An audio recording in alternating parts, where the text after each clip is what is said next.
ప్రజల ఆకాంక్షను నెరవేర్చి 10 ఏళ్లలో తెలంగాణను దేశంలోని అగ్రభాగాన నిలిపిన బీఆర్ఎస్ పార్టీ రజతోత్సవాలను విజయవంతం చేయాలని ఆంధ్రుల మాజీ ఎమ్మెల్యే చంటి క్రాంతికిరణ్ పిలుపునిచ్చారు.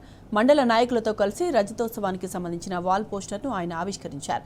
బీఆర్ఎస్ లేకపోతే తెలంగాణ వచ్చేది కాదని క్రాంతికిరణ్ అన్నారు.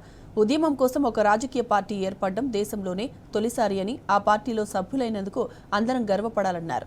అధికారంలోకి రాగానే హామీలన్నీ అమలు చేస్తామన్న కాంగ్రెస్ ఏడాదిన్నర గడుస్తున్నా నెరవేర్చడం లేదన్నారు. అందుకే ప్రజలు మళ్లీ కేసీఆర్ నాయకత్వం వైపు చూస్తున్నారన్నారు క్రాంతికిరణ్. మన ప్రజలకు ఇంకా వివరించాల్సిన అవసరం ఉన్నది అని చెప్పి నేను మీ అందరికీ తెలియజేసుకుంటూ, ఈ ప్రభుత్వానికి రోజులు దగ్గర పడ్డాయి.